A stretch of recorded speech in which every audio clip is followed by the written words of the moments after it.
एक समय की बात है जब मैं बहुत छोटी थी और मैं अपने गांव में खेतों पर गई हुई थी। लेकिन मेरा अकेले खेतों पर जाना मेरे लिए इतना भारी पड़ जाएगा, मैंने ये चीज़ सोची भी नहीं थी। ये बात है उस समय की जब मैं बहुत छोटी थी और यह हादसा मेरे साथ घट चुका था। दरअसल हुआ क्या था, हम लोग अपने खेतों पर दरअसल अकेले ही जाया करते थे।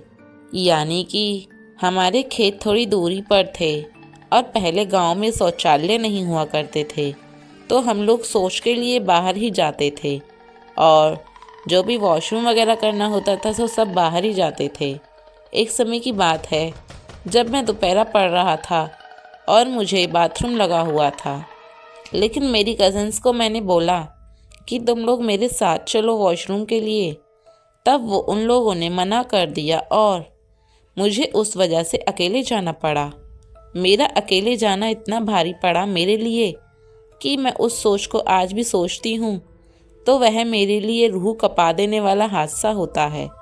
क्योंकि ये बात है उस समय की, मैं दोपहर में जब वॉशरूम के लिए अपने खेतों पर जा रही थी, मैंने वहाँ पे एक ऐसी चीज़ व्यतीत करी जिसे देखकर मैं आज भी सोचती हूँ तो मुझे ऐसा लगता है कि वो वक्त काश मेरी ज़िंदगी में आया ना होता।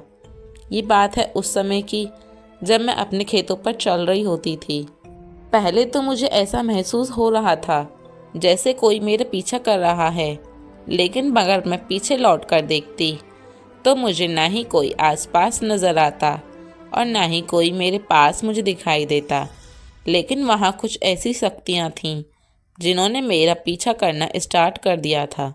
मैं नहीं जानती वो किस कारण से मेरे पीछे आई थीं, पर वो जब मेरे पीछे आ रही थीं तो उस चीज़ का महसूस मुझे हो रहा था। दरअसल ये चीज़ें जो होती हैं, छलावे, भूत प्रेत और जिन, ये हमारे आसपास ही होते हैं, मगर कभी कभी ऐसा होता है कि ये हमको दिखाई दे जाते हैं और कभी भी ये दिखाई नहीं देते। जिन लोगों को अक्सर ये चीज़ें दिखाई देती हैं उन पर भगवान का हाथ होता है, क्योंकि ये चीज़ें ऐसी होती हैं अगर जो इनको कोई व्यक्ति देख ले तो वो शायद जिंदा ही ना बचे। उस समय की बात है जब मैं वॉशरूम के लिए जा रही थी और मुझे ऐसा लग रहा था कि मेरे साथ साथ कोई चल रहा है। जब मैं अपनी निगाह चारों ओर घुमाती हूँ तो कोई नहीं होता।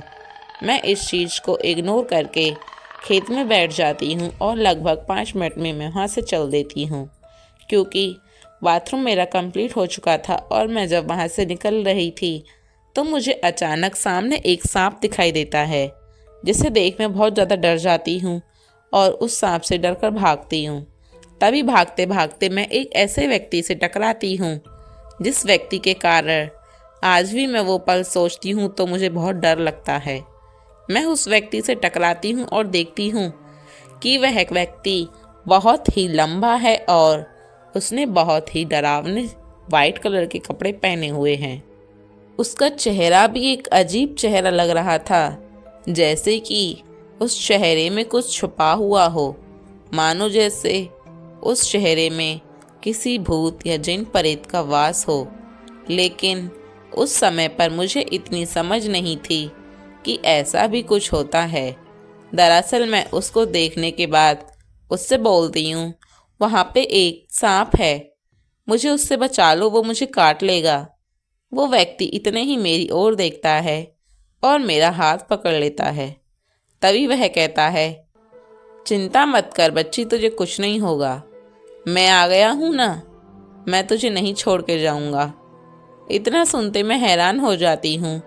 मुझे लगता है कि व्यक्ति शायद मुझे गांव तक छोड़ने की बात कर रहा है, लेकिन मैं उसकी बातों से थोड़ी तो चिंतित थी कि मैं उसको गांव में कभी देखी भी नहीं और ये मुझे गांव तक छोड़ने की बात कर रहा है। मुझे ऐसा लग रहा था कि व्यक्ति आखिर है कौन। मैं उससे बोलती हूँ, क्या आप हमारे ही गांव के हो? मैंने आपको कभी गांव में नहीं देखा। वो बोलता है, मैं इस गांव में पिछले 100 साल से रह रहा हूँ और तुमने मुझे आज तक नहीं देखा। 100 साल सुनते ही उसके मुंह से मेरे पैरों तले ज़मीन खिसक जाती है और मैं डर की वजह से पसीने पसीने हो जाती हूँ। मेरा बीपी लो होने लगता है। मैं उसका हाथ छुड़ाकर वहाँ से भाग रही होती हूँ कि अचानक वो फिर मेरे सामने खड़ा हो जाता है और बोलता है, अब तुझे यहाँ से नहीं जाने दूँगा। कहाँ जाएगी? मैं देखता हूँ, तुझे मैं अपने साथ लेकर जाऊँगा। तू यहाँ कर क्या रही थी दोपहर में? अब मैं तुझे अपना शिकार बनाऊँगा।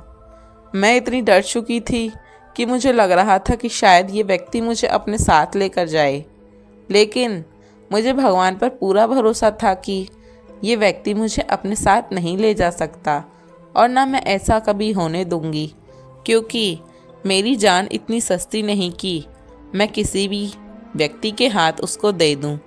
व्यक्ति नहीं कह सकते, किसी भी छलावा के हाथ उसे दे दूं, क्योंकि वह एक छलावा था और कहा जाता है कि छलावा डंडे से और चाकू की धार से बहुत ज़्यादा डरते हैं। तभी मेरे दिमाग में एक आइडिया आता है और मैं वहाँ से एक डंडा उठाती हूँ और उसकी टांग में मार देती हूँ। न आड़ देखती न पार देखती, उसकी टांग में डंडा जैसे ही मारती हूँ वह लंगड़ा जाता है और ज़मीन पर गिर जाता है और अजीब तरीके से हंसने लगता है और चिल्लाने लगता है। बोलता है, तुझे नहीं छोड़ूंगा मैं इतने ही वहाँ से भाग लेती हूँ और वो पता नहीं कैसे चलने लगता है। टूटी टांगों से भी चलता चला जाता है। मैं बस भाग रही होती हूँ। मेरे रास्ते में मुझे एक ब्लेड नज़र आता है जिसे मैं तुरंत ही उठा लेती हूँ और बोलती हूँ, मेरे पास आने की कोशिश करी तो इस ब्लेड से जार जार कर दूंगी तुम्हें। तभी वो उसे देख बहुत ज़्यादा डर जाता है और उसके माथे पर एक ऐसी शतरंज नज़र आ रही थी मानो जैसे उसे किस चीज़ का भय हो चुका हो। वह पीछे हटता चला जाता है और अब मेरा घर भी बस थोड़ी सी दूरी पर ही था। मुझे बस इतनी दूरी अब नापनी थी कि मुझे अपना घर दिख जाए। मैं इतने ही भागना स्टार्ट करती हूँ और वह व्यक्ति मेरे पीछे नहीं आता। शायद वो उस ब्लेड की वजह से डर जाता है, व्यक्ति नहीं कह सकते, और वो छलावा मेरे पीछे नहीं आता। शायद वो उस ब्लेड की वजह से डर जाता है और जो मैंने हिम्मत दिखाई उसकी वजह से मेरी जान बची। अगर आप भी कभी ऐसे ही छलावा वगैरह के पीछे पड़ जाते हो या फिर आपके पीछे ऐसी चीज़ें पड़ जाती हैं तो वहाँ हिम्मत से काम लेना कि डर की वजह से अपने आप को उन्हें सौंप दें। और ये मेरी सत्य घटना पर आधारित कहानी आपको कैसी लगी? अच्छी लगी हो तो वीडियो को लाइक और कमेंट जरूर करके जाएं एंड चैनल को सब्सक्राइब कर दें। Thank you.